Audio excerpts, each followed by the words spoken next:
Okey, selamat sejahtera. Kita bertemu kembali dalam kelas geografi tingkatan 5. Hari ini kita akan masuk topik 4.4 iaitu pengaruh kegiatan manusia terhadap cuaca dan iklim. Okey. Kita tahu kan kalau kita dah belajar tingkatan 2 hari tu, tingkatan 2 kita tahu bila manusia melakukan sebarang aktiviti, dia akan memberi kesan kepada cuaca, iklim dan alam sekitar. Jadi hari ini kita akan tengok apa kegiatan manusia yang boleh mengganggu cuaca dan juga iklim. Okey, yang pertama, kamu dah belajar kalau kamu ingat. Okey. Yang pertama ialah kesan rumah hijau. Bila sebut kesan rumah hijau ni, cikgu perasan ramai student dia tertukar. Bila kata rumah hijau ni, dia ingatkan, oh benda yang baik. Oh no. Kesan rumah hijau ialah kesan negatif kepada alam sekitar. Dia tengok apa maksudnya. Okey. Kesan rumah hijau ialah pemanasan bumi yang berlaku apabila kepekatan gas-gas rumah hijau seperti karbon dioksida dengan singkatan kimianya CO2, karbon monoksida CO dan nitrogen dioksida NO2 dalam atmosfera bumi meningkat dan menyekat haba daripada mudah terbebas. Okey, cikgu terangkan situ dulu. Maksudnya gas yang ada ni CO2, CH4, N2O, CFC, okey. Terutamanya CO2 lah. Sifat gas ni dia merangkap haba. Maksudnya dia pegang haba tu. Dia macam besi. Senang cerita macam besi kan. Bila kita letak dekat unggun api, dia akan panas. So dia pegang haba tu akan lambat dibebaskan. Itu sifat karbon dioksida ni. So bila dia lambat dilepaskan ke ruang angkasa, dia menghalang, dia menyerap, dia memegang haba. So bumi kita akan menjadi panas. Okey, kita tengok kesannya. Kesan rumah hijau global. Global ni maksudnya secara menyeluruh lah. Okey, berlaku apabila sinaran inframerah matahari yang memasuki ruang atmosfera bumi tidak terpantau secukupnya secara normal kerana diserap oleh gas rumah hijau.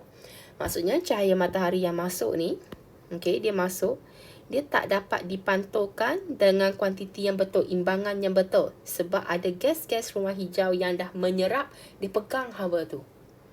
Okey. Boleh? Cikgu harap kamu fahamlah. Cikgu guna bahasa yang mudah saja untuk terangkan kepada kamu. Okey, kita teruskan. Okey, apakah punca dia? Okey. Okey, berlaku pembakaran terbuka dan pembakaran hutan. Pelepasan asap daripada kenderaan dan kilang. So kita dah ada kat sini. Kita ada satu. Okey, satu punca dia. Yang ni nombor 2, yang ni nombor 3, yang ni nombor 4. Okey. Kemudian yang ni ialah penerangan dia, pembakaran bahan api secara berlebihan. Pembakaran api fosil ni biasanya ialah pembakaran petroleum. Okey, daripada orang kata kenderaan ataupun kilang lah. Okey, pokok kurang. Okey, ini sebab yang lain. Pokok kurang. So yang ni yang kelima. Disebabkan penerokaan hutan berlebihan, itu ialah penerangan dia. Okey, penggunaan petrol berpelambung tinggi. Maksudnya petrol ni yang kurang berkualiti lah, Yang kurang berkualiti dia menyebabkan banyak kandungan gas ini terbebas ke udara. Okey, kemudian penggunaan klorofluorokarbon. Okey, so yang ini sebab ke-6. Sebab ke-7, CFC. CFC ini biasanya daripada penyembur serangga. Lepas tu dia ada CFC ni daripada penghawa dingin. Okey, benda yang boleh tukar daripada panas kepada sejuk, sejuk kepada panas. Okey, ada lagi apa dia? Peti sejuk. Okey, semua ini menyumbang kepada CFC yang memerangkap haba. Okey, seterusnya kita tengok apa kesan bila gas rumah hijau ini terlalu banyak. Okey. dia akan menyebabkan kenaikan aras air laut kerana pencairan ais. Okey, ini ialah huraian dia. Untuk kenaikan aras laut tu disebabkan oleh pencairan ais. Sebab bila panas, satu tempat tu panas, ais yang ada tu akan cair. Okey, yang kedua, di kawasan diterang lagi, di kawasan Arktik, kesan daripada peningkatan suhu yang menyebabkan banyak pulau kecil tenggelam. Okey, yang kedua, pengeluaran hasil pertanian terjejas kerana perubahan suhu mengganggu pembentukan hujan. So, bila suhu ini dia panas ekstrim, semua sumber air dah tak ada. So, dia tak boleh berlakunya proses orang kata kerpasan lah. Sebab air yang ada dah tak cukup untuk membentuk awan dan menjadi hujan lah. Itu juga mengganggu. Okey. Kemudian yang ketiga, kemarau ataupun El Nino di kawasan tertentu dan peluasan kawasan gurun terjadi. Maksudnya lebih banyak kawasan panas. Seterusnya, menjejaskan ekosistem dalam rantaian makanan kerana tumbuh-tumbuhan tertentu mati akibat perubahan cuaca.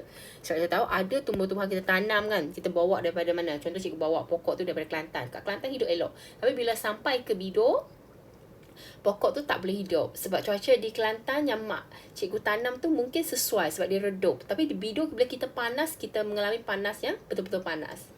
Okay, so kita ada kat sini ada satu kesan dia. Kemudian yang kedua, kesan dia. Yang ketiga, kemarau ni juga dikenali sebagai El Nino. Okay, kemudian ekosistem dan rantaian makanan. Ini ialah yang keempat. Okay, so dah ada 4. Okay, daripada kesan rumah hijau ni, apa punca, apa kesan dia kita dah dapat. Okay, ini pembakaran hutan lah. Kemudian pembebasan asap kilang. Okay, yang kedua, kesan dia daripada orang kata aktiviti manusia. Okey, yang boleh menyebabkan perubahan cuaca dan iklim ialah jerebu. Okey. Jerebu ialah, cikgu terangkan dulu apa itu definisi jerebu, ialah keadaan ruang udara berkabut dengan debu, asap, abu, gas dan pepejal terampat. Maksudnya habuk-habuk halus yang berada di ruang udara. Keadaan jerebu banyak berlaku di kawasan perindustrian dan kawasan berpenduduk padat. Okey, apa punca jerebu? Okey, tengok. Yang pertama ialah pembakaran hutan. Okey, yang kedua pembakaran bahan api fosil oleh kilang dan juga kenderaan, sama macam tadi. Okey. Kesan rumah hijau tu. Kemudian pembakaran terbuka daripada sampah dan sisa pertanian. Okay, kalau sampah ni kita tahulah petang-petang lalu pakcik duk buat apa tu? Pakcik duk bakar sampah. Okey, sebenarnya cara nak orang kata kita lupuskan sampah, ada yang cara lebih baik dan dia juga boleh menjadi nutrien kepada tumbuhan ialah dengan menanam. Okey, itu lebih baik. Okey, sisa pertanian ni biasa dia orang nak cepat hapuskan jerami padi.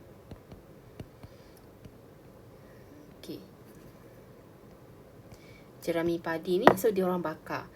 Okey, itu juga punca. So ini yang ketiga.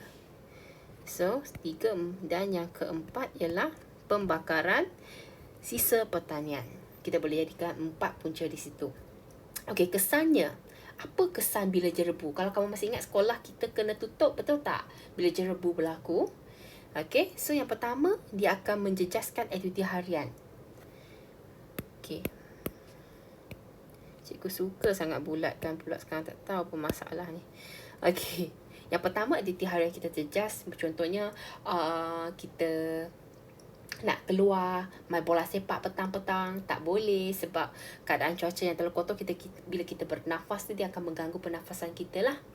Okey, yang seterusnya ialah jadual penerbangan terganggu. Sebab keadaan orang kata cuaca. Bila kita nak tengok jauh tu tak dapat. So, dia akan mengganggu penglihatan daripada orang kata kapal terbang tu. So, dia boleh menyebabkan kemalangan. Untuk elakkan kemalangan, okay, mereka akan batalkan penerbangan. Yang ketiga ialah mengurangkan jarak penglihatan. Maksudnya bila kita tengok, bila ada jerebu ni macam kita nampak tak nampak. Sebab dia macam ada satu benda, satu layer benda yang kabur kat depan mata kita ni. So, itu ialah Yang ketiga. Yang keempat, ini biasa. Bila jerebu berlaku, kalau mereka yang ada asma atau mereka yang lebih sensitif dengan udara, dia akan dapat penyakit. So, ni akan, kalau poin besar dia ialah mengganggu kesihatan lah.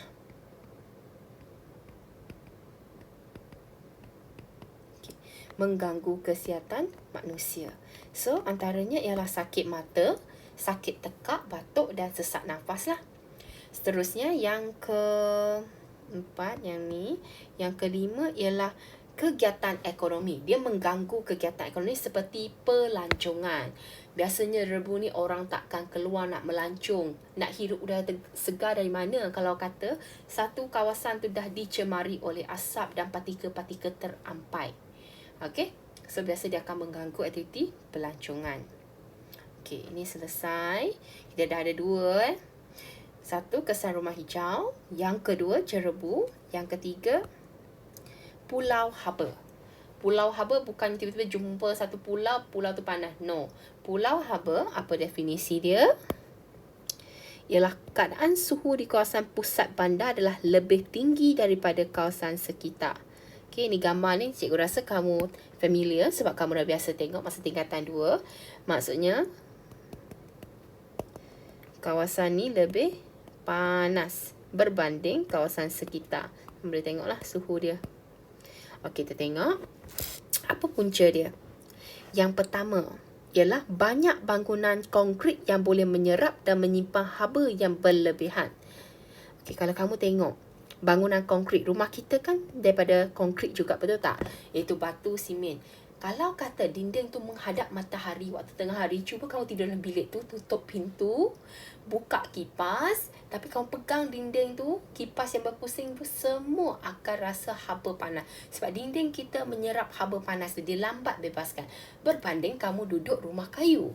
Rumah kayu dia ada ruang udara, kemudian bila rumah kayu tu, dinding dia tu, dia tidak menyerap haba. Kayu tidak menyerap haba berbanding konkrit. So, dia akan rasa lebih sejuk. Itu perbezaan lah. Bila kata dekat bandar ni, takkan kamu nampak bangunan KLCC, KL Tower buat dengan kayu kan? Tak adalah. Sebab kita nak konkrit lebih kukuh. Tapi keburukannya, dia menyerap haba dan boleh menyebabkan kawasan sekitar tu panas. Okey. Kemudian yang kedua ialah bangunan dibina rapat-rapat. Pernah ke pergi KL tengok bangunan A dengan bangunan B duduk 1 ekar jaraknya? Dia rapat-rapatkan. Okey, bila bangunan rapat-rapat ni, dia akan menghalang pergerakan angin dan pantulan haba daripada bangunan cermin. So, haba tu tak lari ke mana, dia duduk situ je. Dan angin nak masuk, nak tiup dia pergi pun tak boleh sebab bangunan ni tinggi, yang tu rendah sikit. So, bangunan tu akan, yang rendah sikit tu akan lebih panas berbanding dengan bangunan yang lagi tinggi itulah. Okey. Kemudian, pertambahan permukaan berturap. Berturap ni yang ketiga. Berturap ni ialah tar lah, bertar.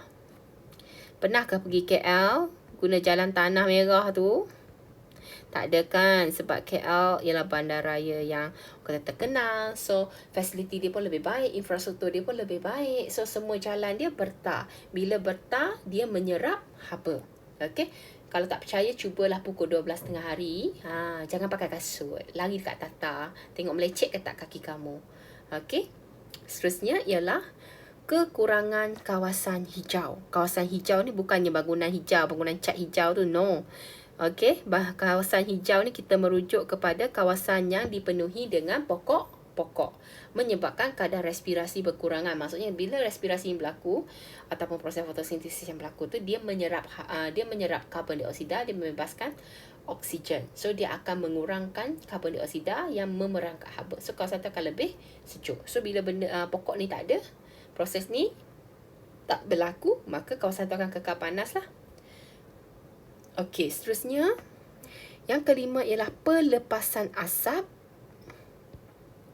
dan pembebasan bahan cemar oleh kilang dan kenderaan. Kamu boleh guna 5 dan 6 lah. Itu untuk 1 untuk kilang. Yang ke-6 ni pelepasan asap oleh kenderaan lah. Kamu boleh huraikan lah. Okey, lebih kurang yang atas tadi je. Okey, apa kesan dia bila jadinya pulau haba tu? Cost utility. Cost utility ni ialah pertama, okey, utility ni ialah elektrik.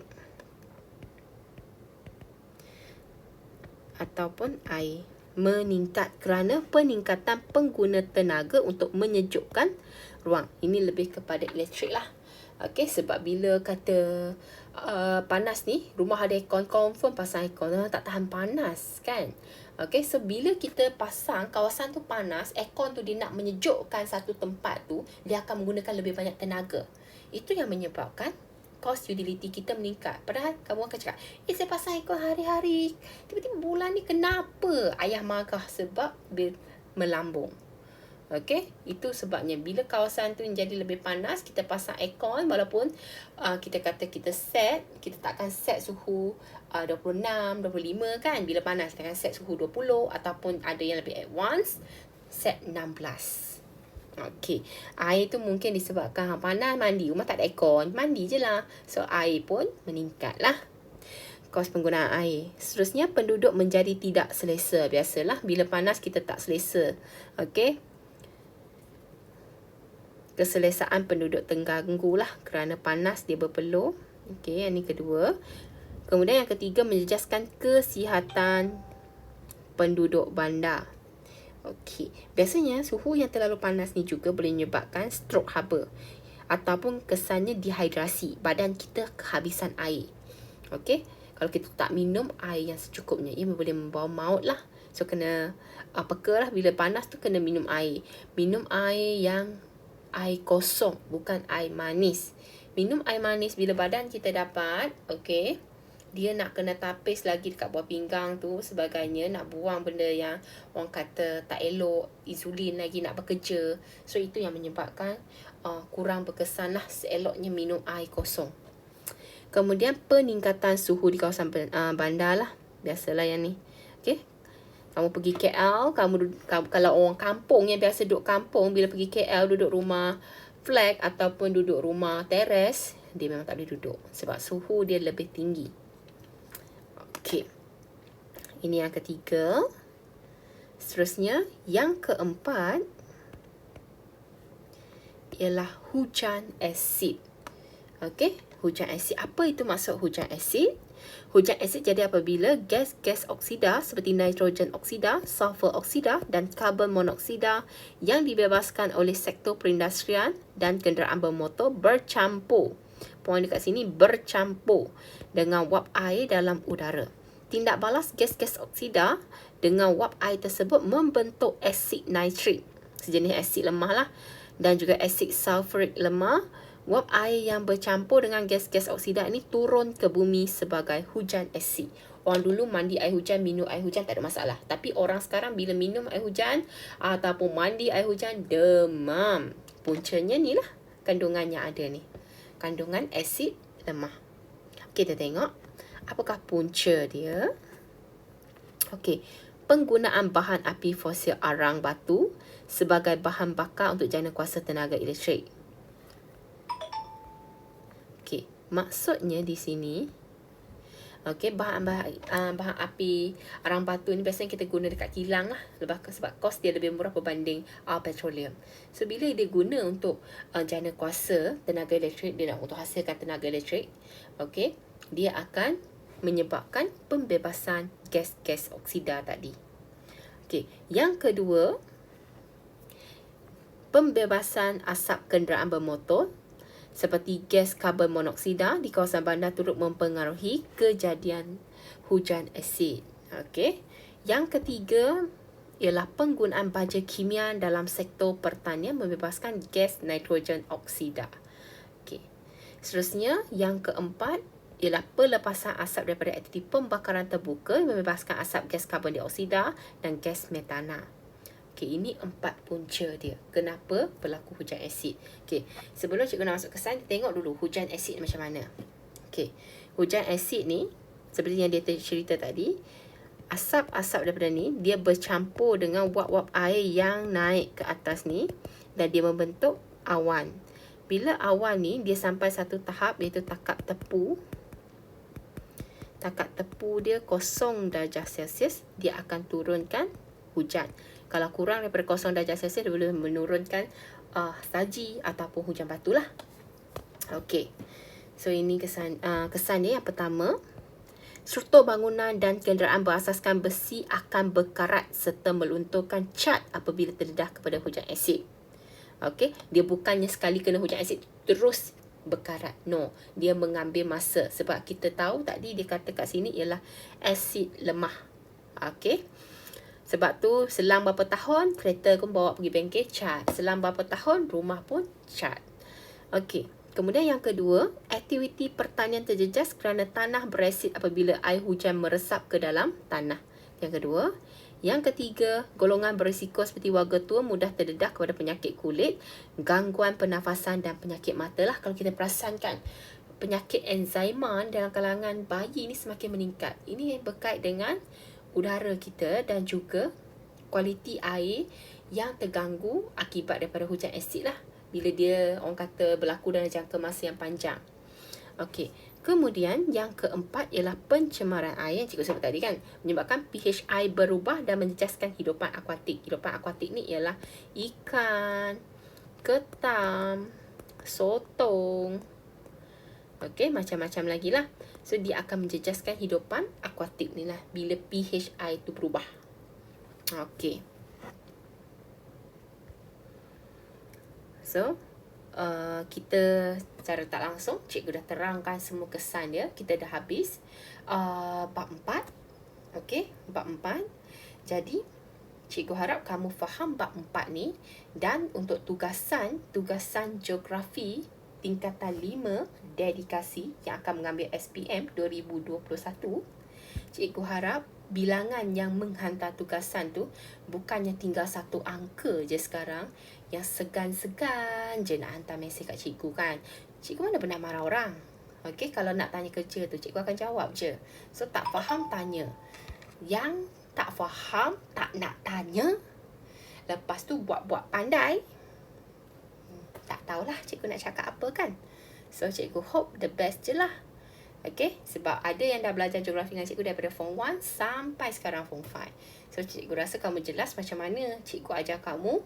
Okay, cikgu harap kamu boleh jawab soalan ni 76 dan 77. 76 mungkin tak ada masalah sebab ramai akan scan kat atas tu kan. Okay. Yang bahagian B ni, cara nak menjawab kalau lupa tanya. Tanya dalam grup. Bila cikgu jawab dengan apa yang kamu tanya, kawan yang lain tu kan dia terbuka, dia dapat juga ilmu. Okey? Setakat itu saja hari ini. Terima kasih kelas.